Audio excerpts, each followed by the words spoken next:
Hello. Um, I come back to hit on an hour kind of point there.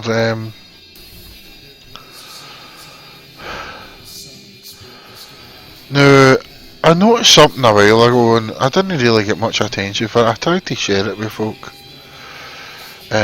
Jim over at Adore TV, thank you for your like me on Twitter. If you ever watch us, only one that paid me any heed. Now it's about storage manufacturers for the IT industry, right? Now, to me, they seem as if they're just lazy. They don't try. Storage manufacturers, they should have a certain notoriety of laziness throughout the IT community. Why? Because look at your capacities we're still dealing with. Look at what we're doing. This is 2018. We should have petabyte drives that are SSDs. We should have that kind of speed and that kind of capacity. Now, I realise that they themselves have been struggling with this a bit, right? But still honing out, I mean, and they charge a lot for it. Honing out hard drives that are 20 to 40 year old technology and expecting us to pay a premium price for it. That's crazy talk. You're having a laugh. You should be getting it free with SSDs. As I thought, flipping, we're really sorry that we couldn't give you a decent size fast drive. Here's an SSD that you bought, and here's a 5 terabyte drive. Sorry about that. Terabyte drive's free.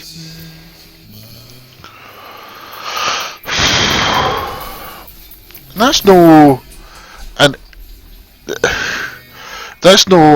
unexpected first world privilege thing.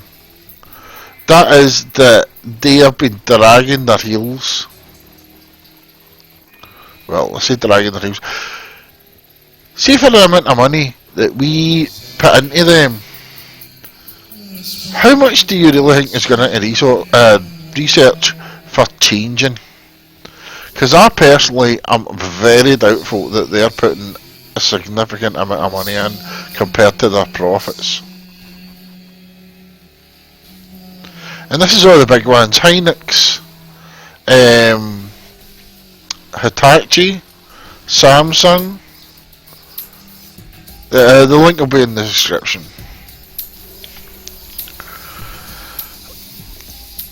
We are regularly getting drives that are not suitable for us because we get games and files that are 50 gigabytes. You can fill that up, no problem at all. I'm serious. You record a little bit of 4K footage and bam. Now the rest of the IT community, the industry, sorry, the rest of the IT industry has moved on, and we get the 4K tellies and we get higher frame rates and all this kind of stuff, but it just seems like there's been nothing really since. I mean, we get PCIe drives, M.2 drives, right, that are PCIe, and that gave us speed. Awful capacity. I mean, really, even if you're going up to a terabyte, that's still awful. And it's the same for SSDs. I mean, a terabyte is a joke. especially when you've got a few games. I mean, you throw a few games on that, and you know, I mean, I've got 300 games on my Steam list. How many terabyte is that? If all of them are 10 to 50 gigabytes, and then you get the DLCs, and you have your files, and whatever else. No. If you're a content creator, what kind of stuff are you having to do to manage? Especially if you're a gamer content creator on YouTube. What crazy stuff are you doing to manage your disk management as far as your space goes? No, you're spending hours and hours managing that. Try to be careful not to delete the wrong thing. When it should be nothing more than a text file to us because it's 2018.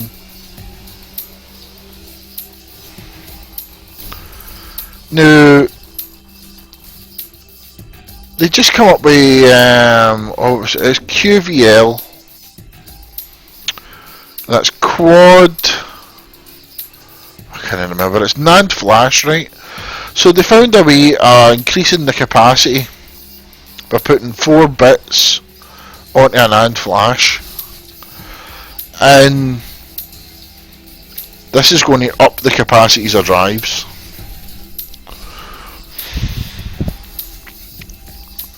I'm not convinced. I'm no.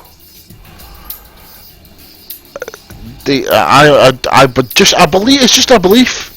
I believe they are dragging their heels because it's easier to sit back and just let people use this old tech so that the profits can go up and up. I am highly skeptical that they are spending a significant amount of money. And by significant, I don't mean, oh well, maybe they are spending millions and millions on research. Well, whatever it is, it's insignificant because you haven't done it yet. I mean, there's the old adage, and it's an American one, throw enough money at it and it'll do it. It'll work. I see it as far too easy for storage manufacturers to sit back and just take your money in. Now, I like Western Digital, right? I think they're a pretty good company as a company goes, right? But I'll tell you something. They, as far as I'm aware, are the biggest makers of hard drives. The old hard drive, you know, they still make them.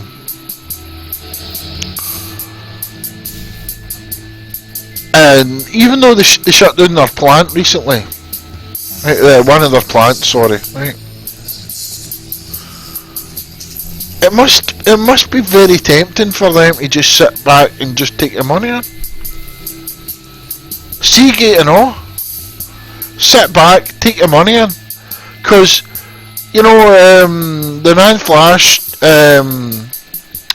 manufacturers and engineer samplers and the guys who are making the ESs, right? They are on the cutting edge. They are about 5 to 10 years behind. Well, I say 10, that's an exaggeration, right? I mean, if you think about it, like, so we had, in the early 70s, we started getting hard drives, proper hard drives, right? And that just continued and continued right through the 90s. So you're looking at, what, 25, 30 years worth of the same technology, even though everything else is moving on. We had floppies as well, but they were worse than hard drives. Precursors to discs, I suppose.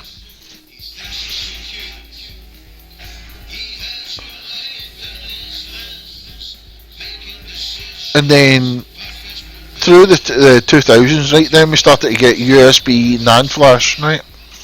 USB drives. and then by 2010 we had SSDs. I'm of the belief that if some engineer hadn't plugged in a USB drive to the SATA protocol, that we wouldn't have it at all. Do you know, I mean, some engineers sitting there going, I wonder if this will work. Alright, I'll do a wee bit of programming. Oh, that worked. Oh, it's much faster, smashing. Right? And then the manufacturers go, oh, well, maybe we should develop this. Do you know, they're so used to it that they sat there for 30 years and just took your money in, that it's second nature to them, in my opinion.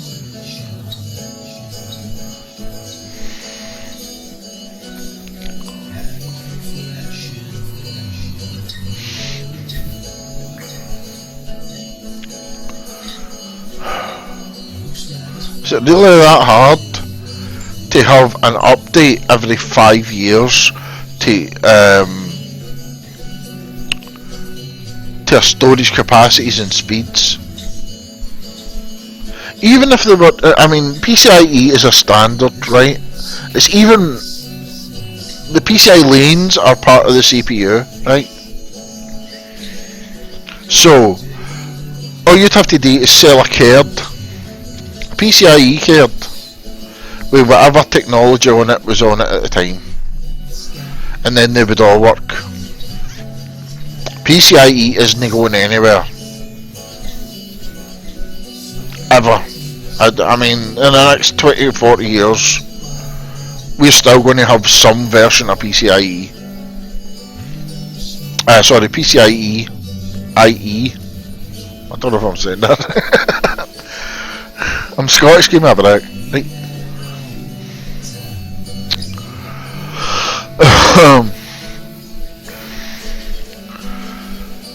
So all you do is, you sell a card like you're selling a graphics card, and it's got your storage on it. Job done. It doesn't matter what you have to do on the card. We don't need to know about that, we're consumers. You know, if you've got some crazy protocol that makes it go blazingly fast, fantastic. I don't need to know about USB-C or DisplayPort or whatever the flip they're using. You know, I mean, I remember Apple talking about how fast DisplayPort was, and there was another one as well. I don't know. You can put that protocol on there, and whatever you do with it, PCIe is going to be faster.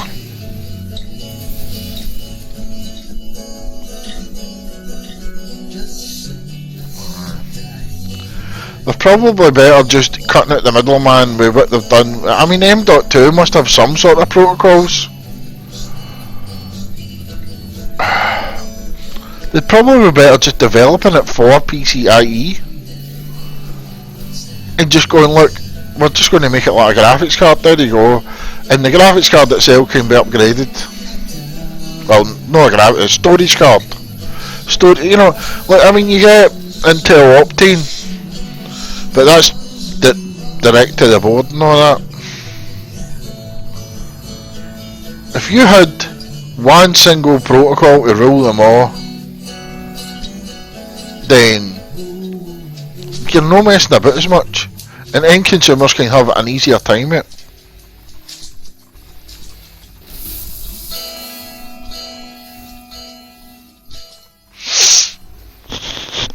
Oh, get a smoke.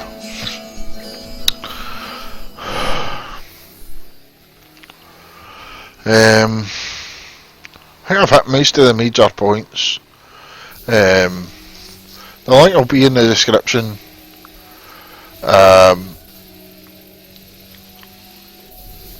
And I'm no impressed. I'm no. I did miss out something right now.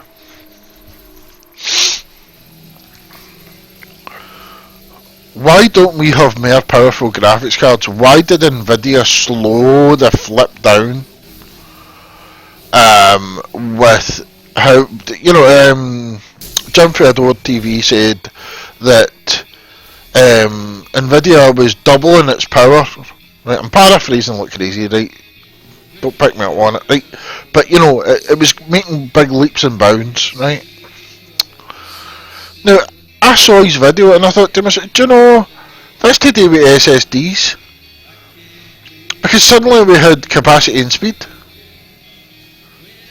But then it all calmed down and Nvidia didn't have to care anymore.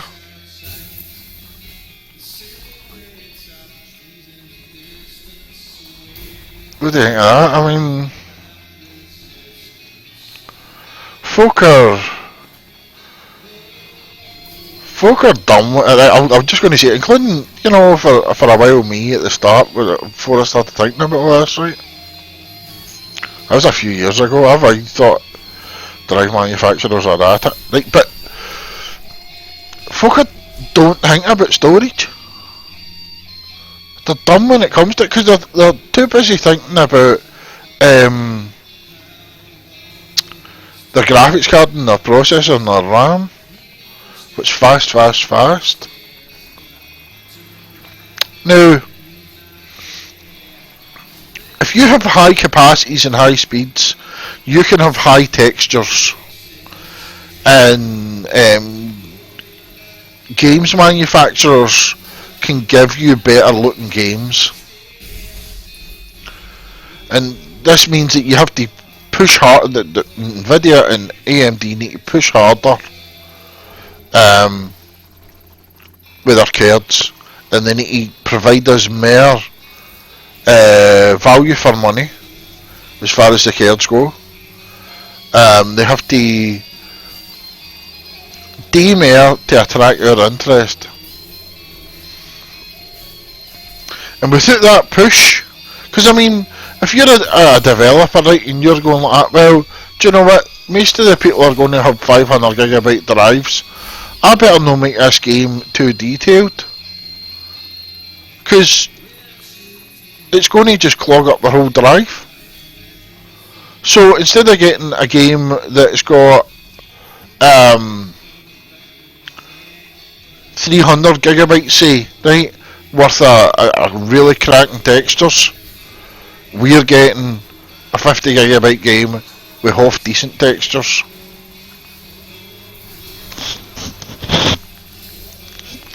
And then Nvidia and AMD can sit on their bum and no have to care. They can just go, oh well, games haven't went that more advanced, you know.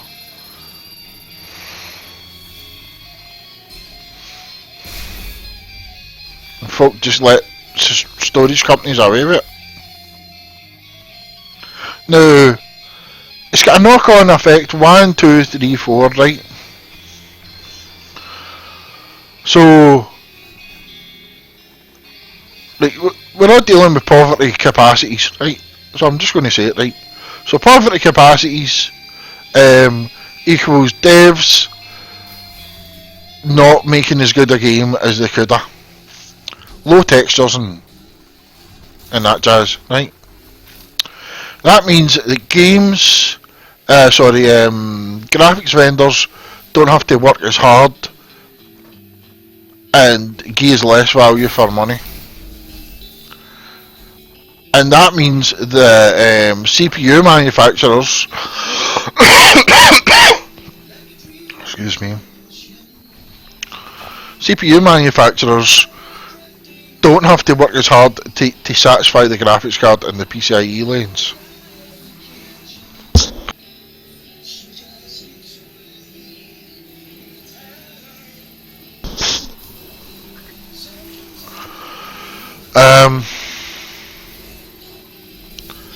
That hasn't really happened with AMD and Intel because the two of them fight like cat and dog, but the rest has. We could have been sitting on rubbishy processors as well, but it didn't happen because AMD and Intel fighting like cat and dog.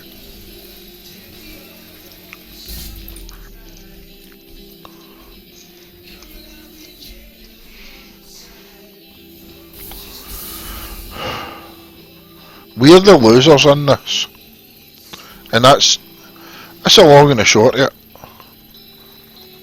Because nobody's complaining about hard drive. We should be able to get 300 terabyte drives for buttons for right.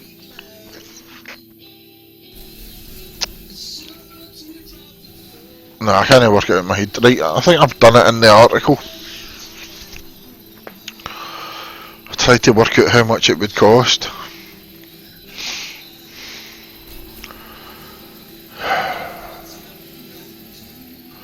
What we should be paying top money for is 1 and 2 petabyte drives. SSDs too.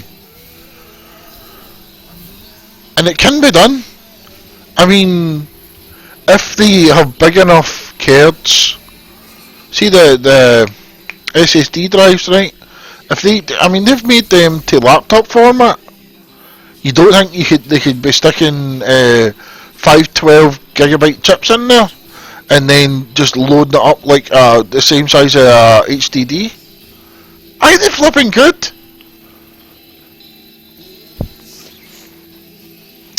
But they're no. Because they want the money. They want the more money for the less stuff. And unless people call them out about it, there's nothing AMD can do. And will continue to plateau in 2013 with 2013 games with only minor improvements, and they'll try and improve the software. Oh, we're out of time. Well, I hope I helped. Give a few insights.